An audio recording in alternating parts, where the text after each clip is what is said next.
Wanted to take a second to show you guys that even an A2 configuration can be set up for decent close quarters use. Now I'm keeping this setup really simple. No lights, no lasers, none of that mess. And I think pictures here speak louder than words. On top is an A2 with a 20-inch barrel, and on the bottom is a High Point model 4095 carbine with a 16-inch barrel.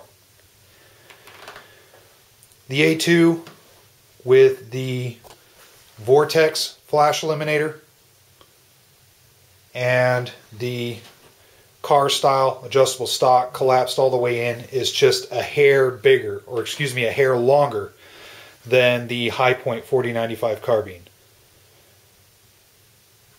Now, of course, you're not going to get this setup as short as you would a actual 16-inch barreled AR.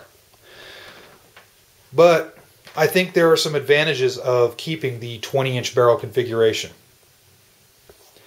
Number one, whether it's close or long range, you get to enjoy the full ballistic benefits of the 5.56mm or .223 cartridge. Number two, with the 20-inch barrel, you get less muzzle blast than you do with a 16-inch or even a shorter barreled AR. Any of you folks out there that have been around ARs, shooting a 20-inch barreled full-size AR, you can still do so outdoors rather easily without hearing protection. It rings slightly, but not too bad. If you try and do that with a 14.5-inch or a 16-inch, it's going to affect your hearing a little bit. And if you do it with a shorter SBR length, something like a 10-inch, then it's going to hurt your ears a lot more. Now, convert that into indoors. If you're talking indoors in hallways, a 20-inch barreled AR will give you a lot less muzzle blast than a shortened up AR. Another thing to consider is I have a flash hider on here. I do not have a muzzle brake.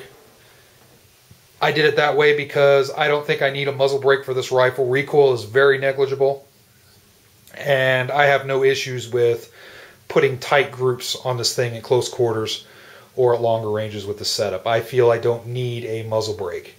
If I was doing 3-gun competition or something like that, then maybe I would go with the muzzle brake, but I'm not. So this rifle, as you see, I get the full benefits of a 20-inch barrel and a more compact package. Now, if I wanted to take this out into the woods or be in a situation where I wanted to take a longer range shot, it's a little hard to get good long range fundamentals when you have such a short little stock. So all I have to do is extend this out all the way, and I'm within about a ½ inch of the full length of pull for an A2 fixed stock. So I can still get a good proper mount, I can get a good cheek weld, and I can place those shots accurately at longer ranges. So just wanted to go over that real quick. Even a rifle like an A2, which a lot of people think of as just kind of an impractical AR15, it's old, it's out of date, you really can't do much with it. Me personally, I like the A2 configuration. I think you can still configure it to meet your needs. Just got to think outside the box a little bit. All you need to do something like this is the stock, the buffer tube, castle nut end plate, and of course your spring and buffer assembly. That's it. And it literally takes minutes to do. It's real easy to change out the stocks on AR-15s. If you haven't done it before, don't be scared or intimidated. The only thing you need is a wrench for the castle nut, the proper wrench, so that way you're not going to scratch things up. But it's real easy to do. I literally did this change in like, I think 2 minutes. So there it is. Real simple setup if you want to run close quarters and still maintain your long range capability out of your A2 rifle. So thanks a lot for watching.